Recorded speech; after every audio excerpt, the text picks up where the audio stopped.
Hey, everybody, I'm Allison Gill. Uh, why is the FBI withholding information from the public on the pipe bomber? Is it part of a cover up because his motive doesn't fit their narrative? Is it to create a vacuum of facts so right wing conspiracy theorists can fill it with their own theories about who the pipe bomber is?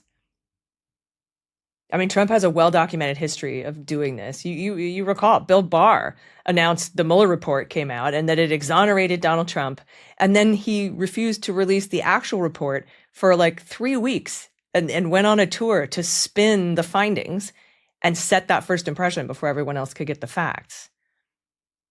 So I'll ask again: is the FBI covering up details and hiding details from us about the pipe bomber? The FBI left crucial information out of their affidavit because the pipe bomber, Brian Cole, I'm sure he lived a life between December 13th and January 5th. And as we know, one of the pieces of evidence that the FBI used to tie him to placing the pipe bombs is that he ate across the street from the alley where he walked back on December 13th or 14th. But Donald Trump made the call to bring everybody out to Washington on December 19th.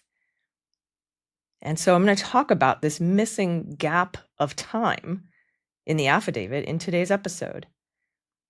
And in fact, this whole episode is about the Trump administration withholding information, because if it went public, it would be counter to their narrative and participating in cover up after cover up. They're not just withholding information about the pipe bomber, they're withholding the Epstein files. They're withholding documents in the Abrego Garcia case.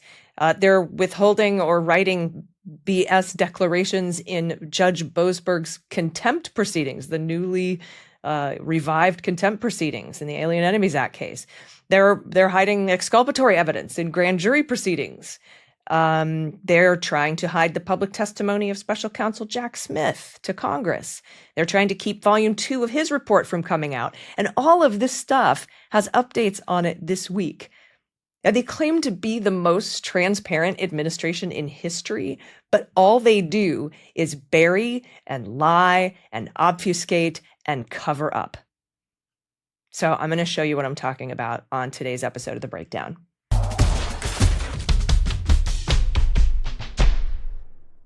Hey, everybody. Welcome again. I'm Allison Gill. This week, the FBI arrested 30-year-old Brian Cole. This is the man who allegedly planted the pipe bombs at the RNC and DNC headquarters near the Capitol. Near is an operative word here, within a mile. And he did this the night before the January 6th insurrection. Now, in their arrest affidavit, the FBI said they used phone records to ping off cell towers to put him in the area. They used parts from the bombs that they traced to him purchasing. They used a license plate scanner that showed a car he drove registered to him or somebody he knew in the area, and that he purchased that meal I told you about with a credit card a couple of weeks, three weeks before he planted the bombs.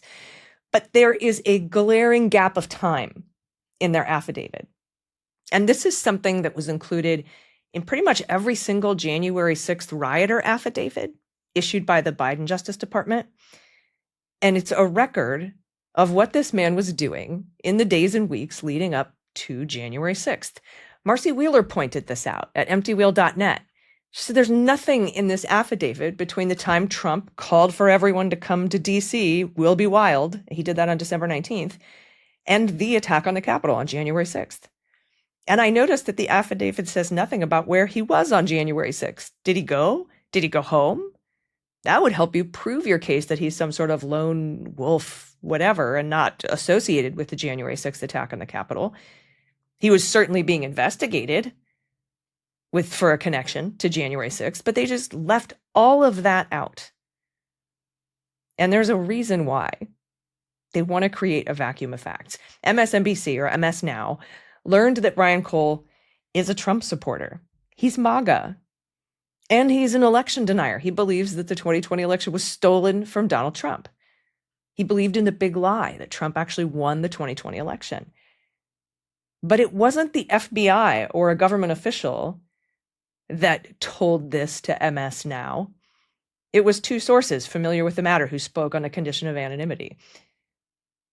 Now, this guy, Cole, spoke with the FBI for 4 hours. We also learned that from MSNBC, and also confessed to planting the pipe bombs. 4 hours of an interview and no facts.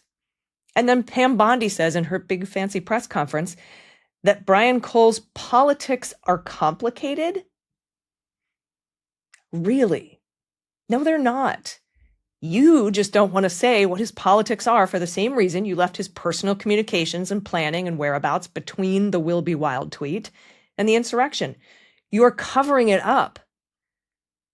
You're letting the right-wing influencers try to move this guy from MAGA over to lunatic leftist anarchist land. And you're doing it on purpose. Even this week, Dan Bongino admitted that when he was a podcaster making up these conspiracy theories, that he got paid to lie. Now I'm in the FBI. I work on facts. Ipso facto, back then you worked on lies, not facts. And that the January 6th was an inside job conspiracy it's bullshit. Watch this admission. You know, I don't know if you remember this. This is before you became the deputy FBI director. You put a post on X right after this happened. And you said there's a massive cover up because the person that planted those pipe bombs, they don't want you to know who it is because it's either a connected anti-Trump insider or an inside job. You said that, you know, long before you were even thought of as deputy FBI director. Yeah, that's why I said to you, this investigation's just begun. We are pretty comfortable. We have our guy. I think again, legal process starts to surface and information and facts start to come out. The public's going to be very comfortable with the investigation that was conducted under Director Patel and his leadership. He's been great on this. But I don't want to, listen, I was paid in the past, Sean, for my opinions. That's clear. And one day I'll be back in that space. But that's not what I'm paid for now. I'm paid to be your deputy director. And we base investigations on facts. And, it was interesting. I was looking out in the crowd today. He is admitting he swindled his listeners. He's saying, I got paid to lie to your face. That is a pretty stunning confession. Yet they continue to withhold facts about the pipe bomber. We're working on facts. No, you're withholding facts from us. They're also withholding the Epstein files. Last July, right after we got that bombshell drawing by Trump of a young naked girl in the Epstein birthday book, in an effort to try to look like they were doing something, Pam Bondi went to the courts in New York and Florida to release some of the Epstein files, grand jury materials. The only problem is that amounted to what the judge referred to as about 76 pages of one FBI agent's grand jury testimony in cases specifically against Maxwell and Epstein. They wouldn't mention anybody else. There wouldn't be anything in there about the client list. But they did that because they knew the courts would say no back in July. And then they could try to convince the public, look, we totally want to release the files, but the courts won't let us. The court said no. It's the activist judges. We did our best. Meanwhile, they're sitting on 300,000 pages of documents at the DOJ and the FBI that they could have released on January 20th. But this week, they tried that trick again with the courts. They went back to the courts and asked them for those same files.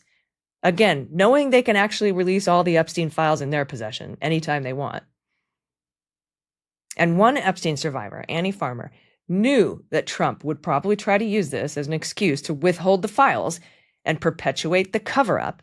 And she actually wrote to Judge Berman, who's one of the judges considering this motion, and said, Ms. Farmer therefore respectfully requests that any decision as to the instant motions make abundantly clear that the court's rulings do not affect the Department of Justice's ability to release documents subject to the Transparency Act. For the avoidance of doubt, this would mean that nothing in the court's rulings affect the Department of Justice's ability to release other materials, including those contained in the more than 300 gigabytes of data and physical evidence in the government's possession.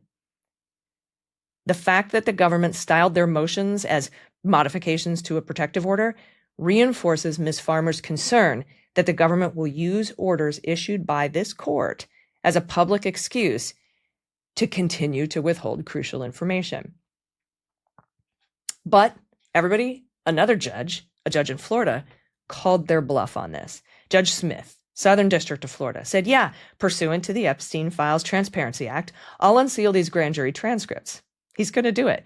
And again, there's not going to be massive revelations in here. It's, again, 76 pages of one FBI agent's testimony to the grand jury, specifically about Epstein's case.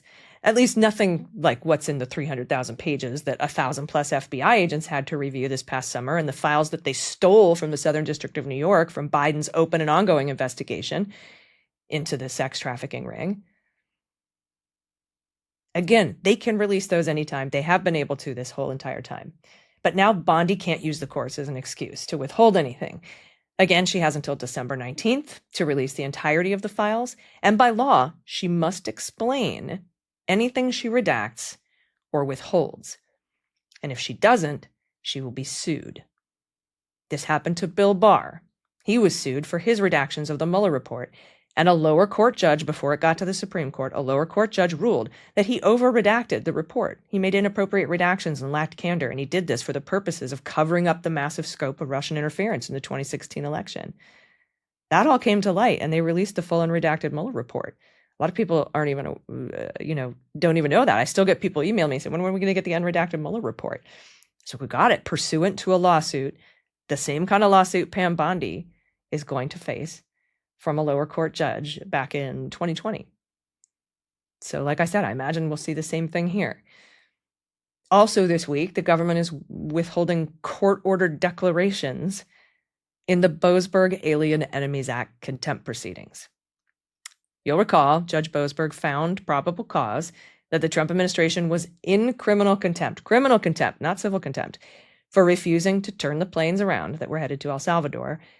And then the en banc D.C. Circuit Court of Appeals revived his contempt proceedings. And he ordered the government to submit declarations, written, sworn under the penalty of perjury declarations from government officials involved in defying his court order by this past Friday. That's when the deadline was. And guess what they turned in? 3 declarations. And they are scant. Here's Kristi Noem's entire declaration. I made the decision to continue the transfer of custody of the Alien Enemies Act detainees who had been removed from the United States before this court issued its temporary restraining order in the evening of March 15th, 2025. And before making that decision, I received privileged legal advice. All right, first, she couldn't have decided to keep the planes in the air before Boasberg ordered her to turn them around. She decided to keep the planes in the air after he ordered them turned around. I don't know what it is with this administration and time travel. Like when Pam Bondi tried to appoint Lindsay Halligan special attorney in the past so that they could make the statute of limitations on Comey. Or when Hegseth decided to retroactively declassify the shit he set out on an unsecure signal chat that put U.S. troops in harm's way, I redacted it back then, or I declassified it back then. Anyhow, that's the entirety of Kristi Noem's declaration. And here's Todd Blanche's. This is number 2 of 3 declarations. Blah, blah, blah, blah. Emil Bovee and I provided privileged legal advice to Kristi Noem. The end. And here's Acting General Counsel Mazzara's declaration. This is the 3rd and final one. He says, I analyzed what the court said and the temporary restraining order hearing and in its subsequent written order.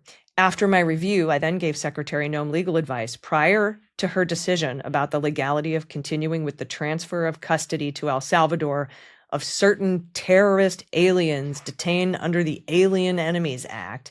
DHS has removed these terrorists from the United States before this court issued any order or oral statement regarding their removal. Nimrod. The order wasn't to stop the planes from taking off, it was to turn the planes around. And it was specific in the oral order.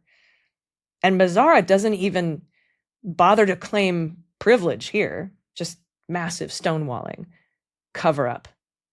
It's a cover-up. And Boasberg isn't going to like it. I just checked the docket. He hasn't responded. It's a weekend. So he might be opening these scant 3 declarations. There were like 10 people involved in these decisions. And the government tries to explain their shitty response. They say, the court's order directed declarations from all individuals involved in the decision. Defendants, we, the government, we interpret the word involved in this context to refer to the official who personally made the decision and the officials responsible for the legal advice regarding the decision, but not, for example, every individual who was involved in implementing the decision or every subordinate who conducted research during formulation of the legal advice, because there would be no apparent basis to pursue criminal contempt charges against those individuals. Okay, let's look at Judge Boasberg's order, shall we? The government says they don't think it included every individual who was involved, or they want to change the word involved in implementing the decision. But Judge Boasberg, look, asked for all individuals involved in the decision, not to halt the transfer. What do words mean? The government doesn't get to redefine what involved means. And I look forward to what Judge Boasberg has to say about this stonewalling. We could actually be looking at multiple layers of contempt here. Contempt for refusing to turn the planes around, and then contempt for refusing to tell the court why you refuse to turn the planes around. It's like a contempt turducken. Contempt inception. We will see if they face any consequences. So what else is the most transparent government withholding? How about exculpatory evidence before a grand jury? Well, at least Lindsay Halligan did that in the Jim Comey and Letitia James cases, possibly. Letitia James, certainly Jim Comey. But maybe the new guy they tagged in from Missouri to re-indict Letitia James actually didn't withhold the exculpatory information. And maybe that's why they failed to re-indict Letitia James this week. And that brings me so much joy. Last week, when we collectively learned that the Department of Justice was going to forego appealing the dismissal of the cases, and specifically here the case against Letitia James, in favor of seeking a new indictment, I posted on Blue Sky, do it. Take these to another grand jury. Then a second and a third, until we get a breaking news story about how much you suck at this. Do it. I live to watch you lose. And then 3 days later, I got my wish. Grand jury rejects new mortgage fraud indictment against New York Attorney General Letitia James. The failing, beleaguered, weak Department of Justice couldn't even meet the burden of probable cause, the low bar that begets the idea that the government can indict a ham sandwich. But they just don't get tired of losing. Or more likely, they're just completely shameless. Because Carol Leonnig reported Friday that the Department of Justice is contemplating going back a third time to try to indict the New York Attorney General this coming week. And yes, in my post, I did ask for them to come back a third time, a second time, and a third time because of the immense schadenfreude that comes with watching this administration lose.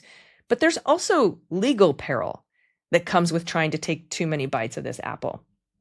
Let's say on the third or fourth try, they do get a true bill. They do get an indictment. Well, the fact that you kept going back over and over again actually bolsters Letitia James's case for dismissal on vindictive and selective prosecution grounds. Not that it needed bolstering, but we never got to the point where a judge had to decide on vindictive and selective prosecution because the cases were dismissed before we got to that because Lindsay Halligan was unlawfully appointed. And not only that, but if you keep getting turned down by a grand jury, it then becomes reasonable for Letitia James to ask for the grand jury tapes to see what the prosecutor did differently the third time or the fourth time. And that opens the door for dismissal on jury misconduct grounds. What did you say the fourth time that you didn't say the third time? That is why this administration is ridden with cover-ups. They know the truth will expose them as failures.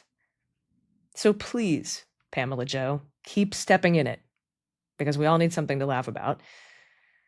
But speaking of vindictive and selective prosecution, Remember last week in the Kilmar-Abrego Garcia case, when Costa Rica rebutted Donald Trump's government's lie that we can't deport Mr. Abrego to Costa Rica. They closed the door. They won't take him. And Costa Rica was like, we never closed the door. He's welcome. And then Abrego's lawyers filed notice with the criminal court in his criminal case saying, hey, we know you said it's likely, you found a likelihood that the government vindictively and selectively prosecuted Mr. Abrego, so you want to have discovery and an evidentiary hearing about it. But this Costa Rica revelation is so terrible that you should just decide vindictive and selective prosecution now. We don't need a hearing. We don't need discovery. This is really bad. It's bad enough to dismiss without that. Well, this week, there was a mysterious filing under seal on the Abrego docket, followed by the abrupt cancellation of the vindictive and selective prosecution evidentiary hearing that's supposed to start tomorrow. You can see it right here. The evidentiary hearing scheduled on December 8th and 9th, 2025 is canceled pending further order of the court. Now, they could be canceling this for any number of reasons. This actually happens a lot with the Trump administration in particular, because they stonewall everything. So it could be the judge has to postpone this hearing until further order from the court or cancel it until further order because the government's refusing to hand stuff over, the stuff that you need to do discovery and have an evidentiary hearing. Maybe they haven't handed over their evidence. I don't know, but you can bet I'll be keeping my eye on this docket as well. We also learned this week that Pete Hegseth refused to cooperate with the Inspector General investigation into Signalgate. He's covering that up. He wouldn't sit for an interview. He wouldn't hand over his phone. What's the matter, Pete? Why not be transparent, like a booze-soaked white button-up shirt? You seem to have no problem with that kind of transparency. What are you covering up? The Inspector General found that he endangered the lives of U.S. troops, particularly pilots, when he sent secret classified information out on a Signal app in a Signal discussion. Though he says he did travel back in time, like I said, and declassify that stuff. And he does have declassification authority. That's kind of beyond the point when what you do endangers the lives of our pilots. Hegseth is also in a lot of hot water this week over the boat strikes in the Caribbean, the unlawful boat strikes. That's been a top story all week. That bipartisan efforts are underway in Congress, in both the House and the Senate, Intelligence and Armed Services Committees, to investigate the follow-on strike, the double-tap strike on a drug boat, September 2nd.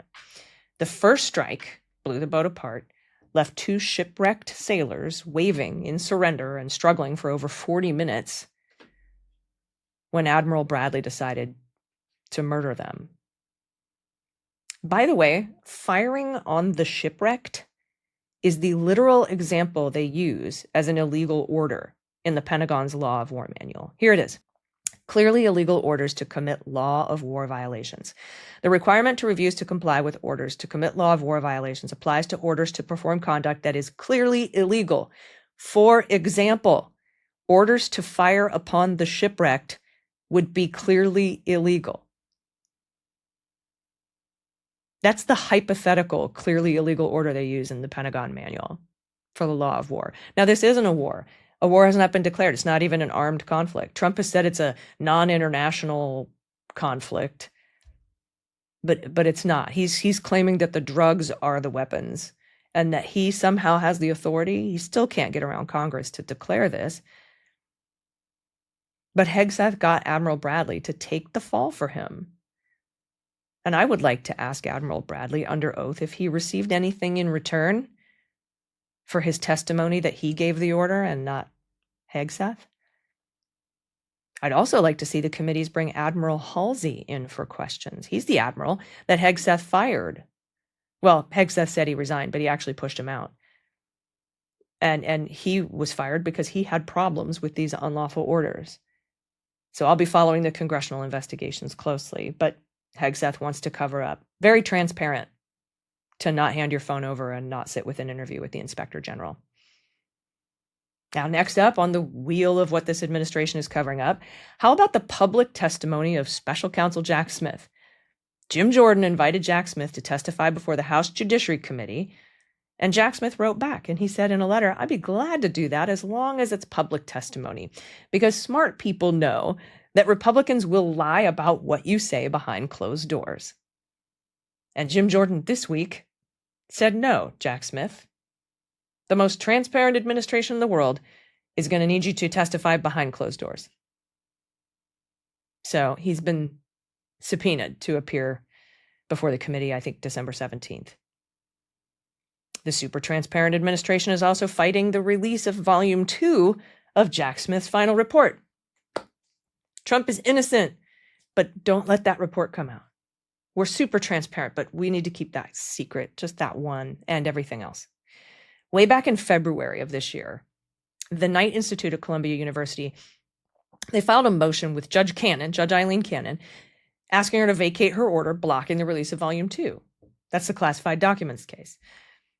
There's no longer a legal reason to keep it under seal. She blocked its release because Nauda and De Oliveira, Trump's co-conspirators, could still be on the hook for charges. But then, in February, the Department of Justice under Trump dismissed the cases against them, Trump's co-conspirators, and said, we are not going to try to bring charges in the future. So now Eileen Cannon's one reason for keeping Volume 2 secret is gone. So that's why the Knight Institute filed. And that motion sat on Judge Cannon's docket for 8 months, and she didn't do anything. She's ignored it. So the Knight Institute went to the 11th Circuit and asked them to issue a writ of mandamus ordering Judge Cannon to rule on their motion. And the 11th Circuit said, we're going to hold that writ of mandamus in abeyance for 90 days. Judge Cannon, you have until January 2nd to rule on this motion. Well, I mean, they'll come back. If she doesn't rule on the motion, they'll come back and release the hold on the writ of mandamus and order her to rule on this motion. But that expires January 2nd. But this week, Donald Trump, Mr. Transparency, filed a motion asking Judge Cannon permission to file an amicus brief. I assume he's doing this to delay the release of Volume 2, but the 11th Circuit was very clear in their order. She has to resolve the entirety of the motion by January 2nd. She can't just respond to it by January 2nd.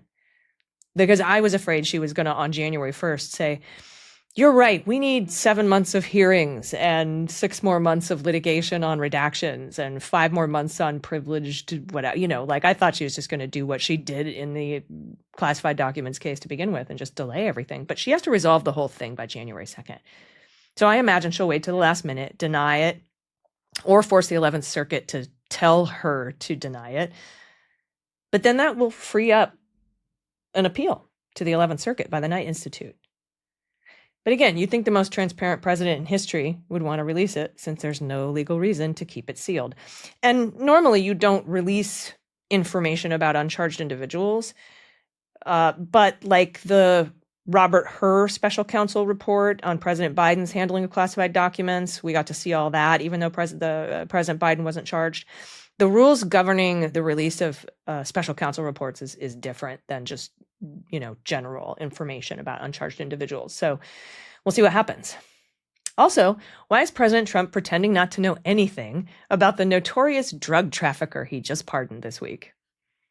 Could it be because he's using drug trafficking as an excuse to murder people on the high seas? Or maybe he just used the auto pen to sign that pardon and he honestly can't remember.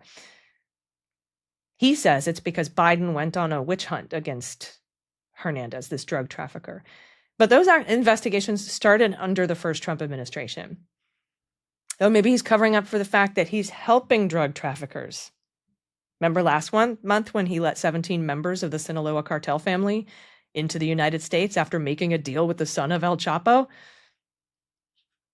And I'm sure it's a coincidence that the Sinaloa cartel bribed Hernandez, the guy Trump just pardoned, bribed him over $1 million to help him win the election and to help for him to help them not go to jail. And Trump also desperately tried to cover up the deal he made with Bukele, where he let some MS-13 drug traffickers go, drop the charges against MS-13 drug traffickers and send them back to Bukele in exchange for a bunch of money and the use of his torture prison, Seacoat. I'm sure none of this is connected, and I'm sure it's got nothing to do with the Venezuela boat strikes. Totally transparent. So to recap, this week, the government took steps to hide the politics of the pipe bomber, the Epstein files, declarations in Boasberg's contempt proceedings, evidence in the grand jury room, discovery in the Abrego vindictive and selective prosecution proceeding, Hegseth's phone and testimony in the Signalgate probe, Jack Smith's public testimony, Volume 2 of Jack Smith's report, and knowledge of a drug trafficker pardon. I think we've been the most transparent administration in the history of our country. There has never been, ever before, an administration that's been so open and transparent. Now, as you know, I like to end the show on an up note, and I'm going to start with the Supreme Court staying a lower court's order blocking the gerrymandered Republican maps in Texas. This decision will allow Texas to use the racially gerrymandered maps in the midterm elections. And Alito wrote for the majority that this wasn't a racial gerrymander, even though Greg Abbott and I think the Speaker of the House in Texas said with their mouths that it explicitly is a racial gerrymander. The 3 liberal justices, by the way, dissented, saying, quote, "This court reverses that judgment based on its perusal over a holiday weekend of a cold paper record. We are a higher court than the district court, but we are not a better one when it comes to making such a fact-based decision." So, Allison, why are you putting this in your up note section? Because I'm willing to bet that Republicans would have preferred the courts throughout their Texas map, because that would mean they might throw out the California map, and then no one would get to redistrict, putting us right back where we were, which for them is already 14 points down on the general ballot. But by allowing it, I have to assume they'll allow it in California as well. Maybe in Virginia, but it might be too late, might be too close to the primaries. But they really should have done it sooner in Virginia, but that's neither here nor there. Because, I mean, that's the other reason the Supreme Court left the Texas map in play, is because we're approaching the primaries and they said it's too late to put it back. But I think what Texas did is going to backfire spectacularly. Some of those newly drawn districts dilute the Republican power in other red districts. And right now, 10 points, a 10-point lead for Republicans is a toss-up. I mean, we swung 13 points in Tennessee's 7th last week. We swung 18 points and 23 points in Florida's 1st and Florida's 6th this past April. And the organization Inside Elections just shifted ratings of 16 House races toward Democrats. And like I said, we have a 14-point margin on the general ballot. And the last time we had that was the year before we flipped 41 seats in the House blue in 2018. Also, we might get the gavel back before the midterms. Nancy Mace is meeting with Marjorie Taylor Greene this coming week to talk about following her lead and resigning from the House early. Punchbowl News reported earlier that a top House Republican said there will be more high-profile resignations before this term is up. Apparently, Republican women are mad at Republicans because they don't like the way Republicans treat women. Anyhow, despite all the cover-ups and corruption, there is plenty to be hopeful about. Keep up with the news every day, every morning, weekday mornings over on the Daily Beans audio podcast. Thank you for watching me here on The Breakdown. Thanks to the Midas Touch podcast for giving me this platform, and I'll see you all next week on The Breakdown.